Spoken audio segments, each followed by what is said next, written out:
All right, well, next up, we are giving the blueprint for scaling using innovative strategies. So if you guys want the blueprint for scaling using innovative strategies, please give a round of applause for our next Trailblazing founders. Hello, everybody. How's your Founder Made Executive Summit going so far? Good. Love to hear it.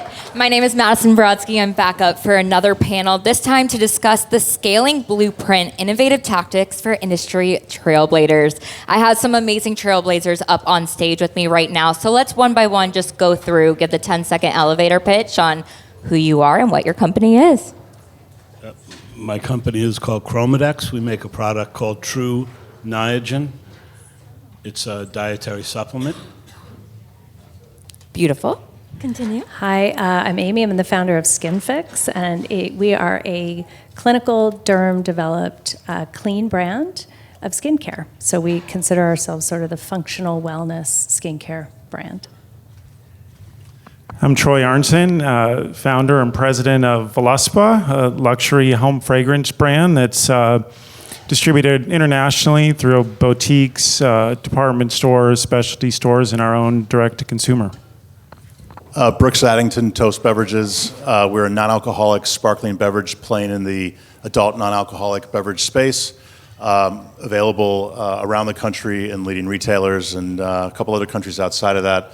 So go check your local Bevmo or Sprouts or one of those and help us out. All right, y'all, I'm really excited about this panel because every single one of these companies is one that I actually know and love for quite some time. So Rob, starting with you, with your diverse background, what kind of key strategies have you used to scale within the very saturated health space?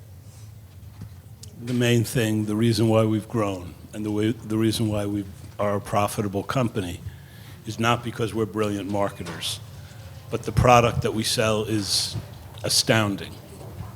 The science behind what we call Niagen, the science name is nicotinamide riboside, is once-in-a-lifetime science.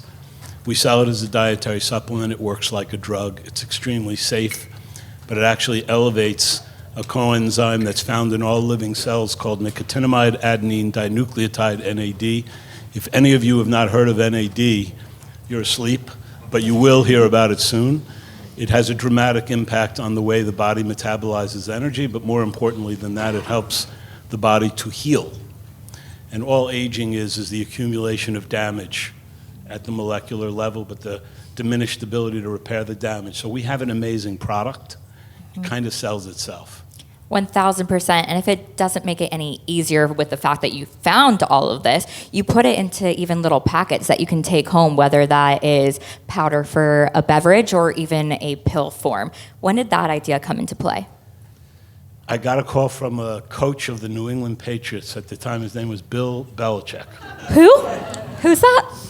And I flew to a game. It was a Thursday night game, and he had heard about it and was obsessed with learning about it. What is this thing, and does it work on concussions? Does it work on healing? And the answer to that was yes. One of our advisors is the head of neurology at Harvard, and he was in the room, and he showed him the data. But the players didn't want to take a pill. So he said, can you make it in powder form? So we did. So we sell it to sports, mostly athletes. So smart, but you do not need to be an athlete in order to have the powder, so make sure you go and check that out. Amy, Rob highlighted innovation already in product development. Skinfix also carved out a very niche innovation, if you will, that is clinically proven in its formulations. How did you break through the crowded beauty space to really create something special? When we started, I had found a formula that was clean but had an incredible amount of anecdotal efficacy in treating some pretty serious skin diseases. So one of the first things I did when I purchased the company from the original founder was to take it to a dermatologist in Toronto. We're a Canadian-based company.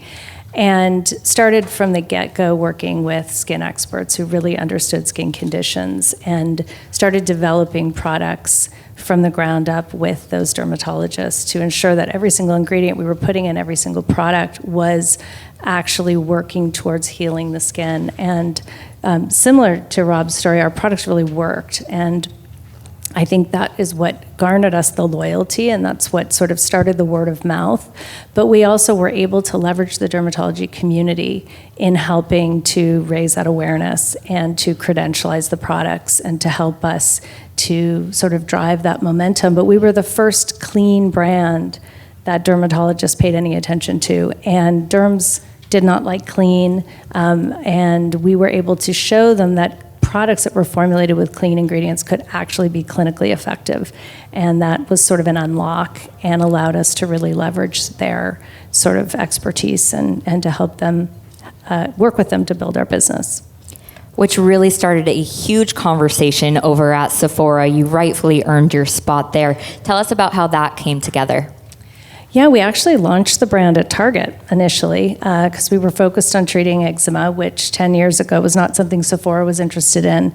As we sort of built the portfolio and started creating products to treat the skin barrier, we saw an opportunity to pivot to Sephora, and I think that was really the right decision because Sephora, if any of you have brands at Sephora, is really a brand builder. Not only do the merchants really understand trend and understand sort of how to identify future trends and lean into those, but you also have beauty advisors in store that really help tell the story and help build the brand, and they're marketing sort of experts at Sephora as well. So we really pivoted with Sephora, and they helped us build the skin barrier category. It didn't exist in prestige before we showed up. In fact, our line of facial skincare product is called Barrier Plus, and when we launched at Sephora in 2019, a couple of folks external to Sephora, actually investors, said you should not call it Barrier Plus. No one knows what a skin barrier is at Sephora. You should call it Hydrate Plus.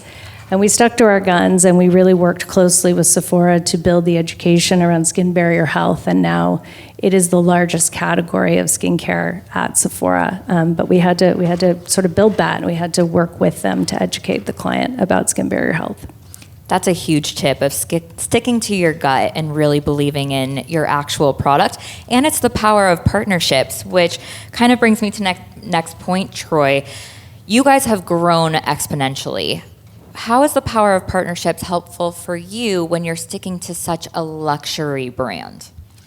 That's a great question, and I think it's been vital to our brand from the start, where we began working with boutiques. Our distribution early on was through boutique stores, and we knew that the boutiques that we partnered with were going to ultimately be the reflection of our brand, and so we wanted to find the right boutiques to create the brand create the brand image that we were looking for, and so we were able to scale quite quickly to build a network of several hundred boutiques by finding regional sales teams that had the relationships with the boutiques in the different neighborhoods across the country that would represent us the right way. And so as our customers went in there and found us there, our brand equity began to develop. And then from there, we took it to the national chains and department stores. And it's in there that people really get to understand your brand and know it. And when you're developing those relationships with those large retailers, the important thing is that they really put real estate and investment behind your brand. It's not enough to just get in there, but you need them to create space for you. We have a very strong partnership with Bloomingdale's right now, and we're launching a collaboration right now with the Wicked movie, and they've dedicated some shop-in-shop space for that in our holiday program. And so these kind of touch points where customers can come in and really see that the way that you want your brand to be presented is really vital to building. I think the collaboration with Wicked is so cool and relevant. Of course, the movie's about to come out. Tell us how that came together and how you guys are collaborating. Yeah, well, they contacted us because they were familiar with our brand, and really they love the way that our brand brings together design and really cool vessels with with great fragrance. And so kind of our agreement with them is if you just allow us to be the only home fragrance brand, we'll do it and do it really well. And so We had several meetings with NBC and got all the behind the scenes of the movie ahead of time, and we really designed and incorporated the feel and look and artistic direction of the movie into the product launch. And so far, it's been phenomenal. So if you're going to see Wicked next week, order some candles, have a little pre-party. It's fun. And the movie's good. Another upside to this is I got a ticket to the premiere, so I'm going in a couple days here. That is so exciting. Yeah. All right. So, Brooks, California sober. It's become a big term, growing in popularity. How do you take advantage of that and getting your products into the mainstream retail space? That's a great question. I mean, I think, I'll take a step back and say that we launched in 2017 when there really wasn't a non-alcoholic movement. There was, O'Doul's and a few other products, but typically we used to say our competitor was a San Pellegrino and a lime. There weren't a lot of options out there. And then, of course, being California sober was illegal in about 50 states. Yeah. So that's changed a lot. Where we are today, there are over 800 SKUs that play in this space, and pretty much every major retailer in the country has decided in some shape or form to invest in this area. So we really started back prior to there being a section in a store for this, and we were very much in the local, regional, national, global type of mentality. Let's start local out of the back of the car. Let's hit those stores where they can be first movers. You talked about boutiques. Those are mom and pop stores that are willing to make an effort to buy new products, to try new things out. They're trendsetters. So we started there really and grew that out over a period of time. And then we started seeing interest around the country with that. About 2 or 3 years ago, we started seeing the major retailers get involved. And so that was really being well positioned to be able to take advantage of that. So all of a sudden, when a retailer says, look, we want to bring in a set, what's the short list of companies that can handle this from a distribution standpoint, a production standpoint, and actually, has the knowledge, the knowing of the product. And I know that in California, maybe we're just getting here, so it's a little bit early. But that put us in a huge advantage to go open up those retailers. And as we all know, retail is a war zone, so it's not an easy battle, but we're fighting it. Absolutely. It's all about that innovation, which, Rob, you're doing a lot within the wellness space. There's so much to look forward to and so much that you guys are coming out with and brainstorming right now. What makes you really excited? Well, we recently, in August, launched a new vertical, as it were, with the same ingredient, nicotinamide riboside, Niagen. We're making it available via IV or injection, and soon at-home injection. The thesis behind it is, well, first of all, it works. It does. And many people who will inject GLP-1, Ozempic, who are interested in getting thinner, might also be interested in getting younger. So we think that's a big opportunity for us to make it available to people to either self-inject or go to a clinic and get an IV drip. Furthermore, we've been doing studies on particular disease indications that are age-related. So it turns out that there's a direct relationship between NAD levels and the way the body ages, but also age-related diseases like Parkinson's or arthritis or such. Alzheimer's? And Alzheimer's. So we have 2 published studies on Alzheimer's, but we are 3.5 years into a 4-year study on Parkinson's, where 400 early-stage Parkinson's patients take either a placebo or a gram of Niagen a day for a year, and that study will be done next year. So that's a very major opportunity for us. Parkinson's is a mitochondrial disorder and age-related, so those are 2 things that we're very excited about. Literally groundbreaking over here. If we can create solutions for age-related diseases, I'm almost speechless. Well, what we understand about Alzheimer's in particular is it's the buildup of plaque and tangles on the brain. Mm-hmm. So they've developed drugs to eliminate the plaques and the tangles, but they don't seem to deal with the dementia. And the reason for that is because those drugs, it's sort of like taking a statin after you've had a heart attack. In other words, it's too late already. We don't need drugs to remove the plaque. Well, we need drugs to prevent the plaque. But what nicotinamide riboside, what Niagen does by elevating NAD in the glial cells, the brain cells, is it dramatically reduces the inflammation in those cells. Those are those cells trying to eliminate the plaque and the tangles. So we believe our dietary supplement, in combination with those drugs that remove the plaque, will help not only remove the plaque, but also improve the cognitive impairment. That is so interesting. And everybody wants to know the question of, okay, I start taking this, how long is it going to take? So Amy, when you start using Skinfix for any kind of skin-related condition, how often do you have to continue using the product before you start seeing results? It's a really good question. I mean, in the case of an acute skin concern like an eczema or a rosacea, we actually find that our clinical studies don't need to go out that long because typically we're able to quell the symptoms within a week or 2 weeks because we're dealing with the symptoms kind of at the surface of the skin. When you're looking at something like how well a product is upregulating ceramide production or collagen production. We actually have a patented complex in our barrier line that has incredible efficacy at upregulating ceramides and fatty acids in the skin, but also stimulating aquaporin production and filaggrin production, which are really important to keeping the skin barrier healthy to reduce flare-ups. So that typically takes at least 28 days to see anything happening there. In most cases up to 3 months.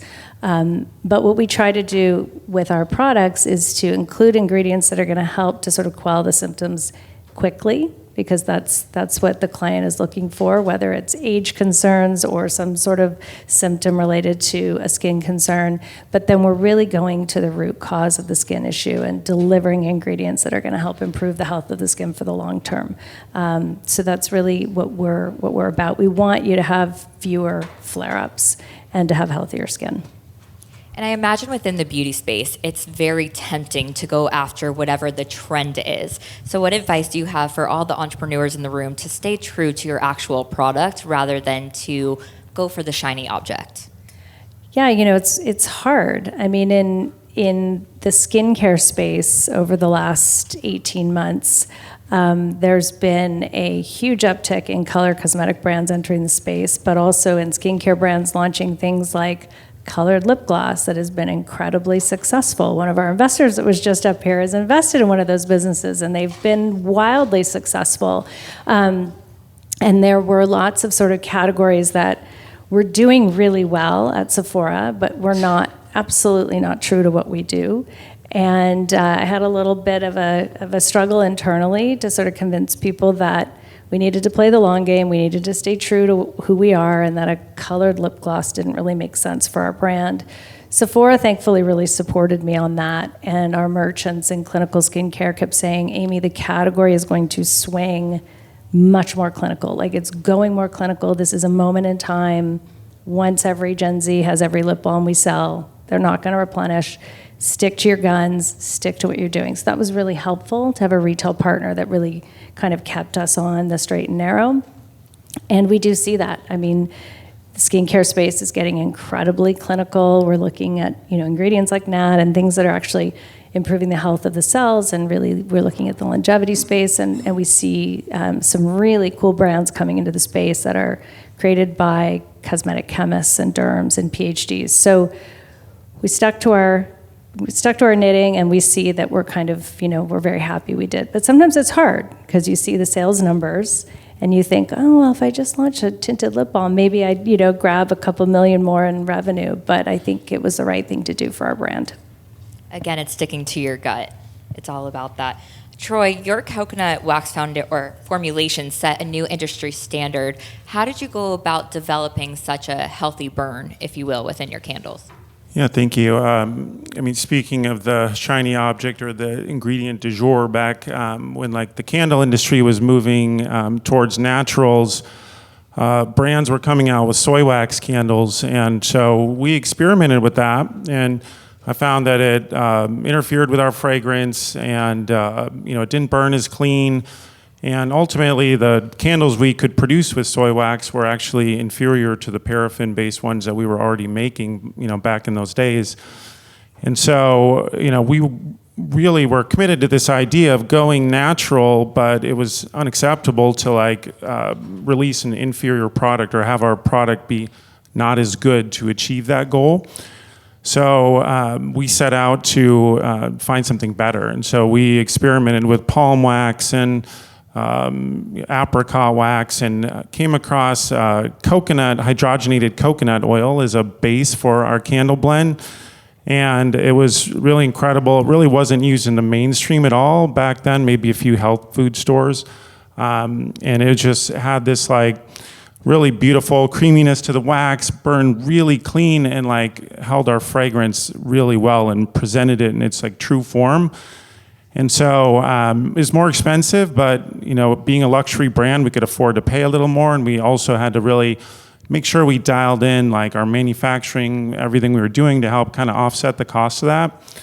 But I think that was really a huge point in our brand, that we came out with a blend that was differentiating, that actually took us to natural, but was better than we were before. And so when we did that, there was real, I think, inflection in the brand, and we really kind of took off from there.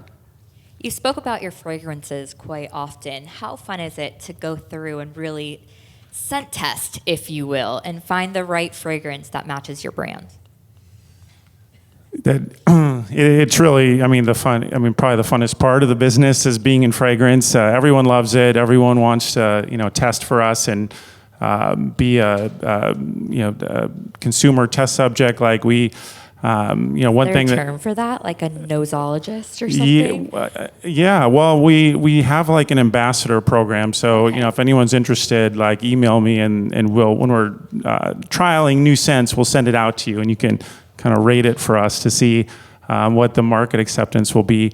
But it's a unique process because everyone has different tastes and different interests, and so developing it, you kind of have to take your own personal taste into account, and that's why it's really important to bring in real experts in fragrance and really understand the market, understand trends in society, where people are going, and bring out something that's both innovative and also appeals to lots of people.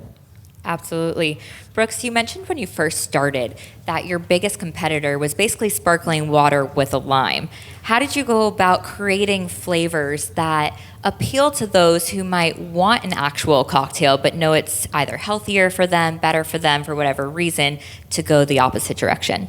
That's a great question. So when we set out, we weren't thinking so much about what the beverage is going to taste like. We were really thinking about the experience. So what is it that people miss from an alcoholic beverage? What do they like from it? There's a sophistication, there's a nose, there's a mouthfeel, there's a finish. Having that, what we call meaningfulness or sophistication, was really important.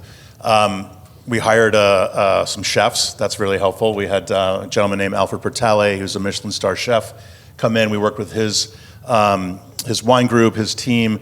There were over 75 iterations back and forth, more nose, less mouthfeel. We looked at ingredients as providing some of that. So tannins from the tea to provide that, to provide that mouthfeel. White cranberry for stringency.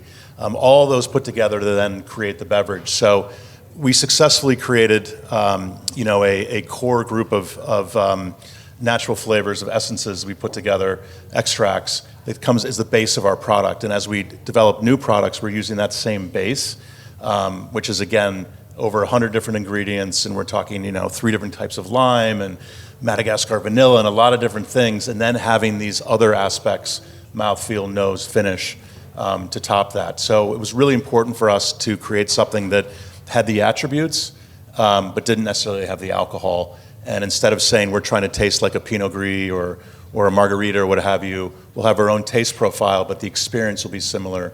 And that's what the customer's really looking for. They're not necessarily saying, I really need to have a great Merlot here. They just want to have a beverage that's going to bring them into that moment and that occasion and feel that they're celebrating the occasion, whatever, like everybody else. So, no one wants to drink 5 Spindrifts during the day and then have another one for dinner. They want something different, and we try to create that through TÖST. Absolutely. And now there's so many non-alcoholic beverage companies popping up all over the place. How do you guys continue to innovate and stay ahead of the curve? Yeah, that's a challenge for sure. There's a lot of competition. Like I said, I think there are over 800 SKUs now in the marketplace, just like that, and some pretty aggressive brands out there investing heavily in some of our retailers. So we've taken the approach that, and we've grown, we're in over 8,000 doors now around the country. We don't want to try to innovate our way out of a problem. We want to stand by our initial products. If you have too many SKUs, you can get into a situation where you're kind of over your skis on one and short on another. We are coming out with a new product in the new year. It'll be our third flavor in 8 years. Every sort of 4 years we come out with something. We're going to come out with a line of I guess mocktails, we would say premium non-alcoholic cocktails. We've already created them. They'll come out in the future. I mean, we have a couple of ideas there that are ready to roll. The timing of when we go out with them is another question. And for us, it's really important that our core products are doing extremely well in a lot of places, and then we can add to them. No one wants another vanilla cucumber, beverage out there, and people can get a little crazy, and all of a sudden you got 8 SKUs, and your one SKU is killing another, and you're not really getting anywhere. So we're aware of what's happening. We feel like we have a product that is standing on its own quite well, and we're going to try to lay off too much. We're innovating quietly. We have these things lined up. When we roll them out really depends on when we feel like the pressure's there to do something, and so far we haven't had to do that, and so we're kind of like back pocketing it a little bit, except for a new flavor that will be announced in February and live in March, which we're really excited about. I'm excited as well. Well, these 4 innovators are truly scaling the blueprint. Thank you so much for having us, Founder Made, and we'll see you soon.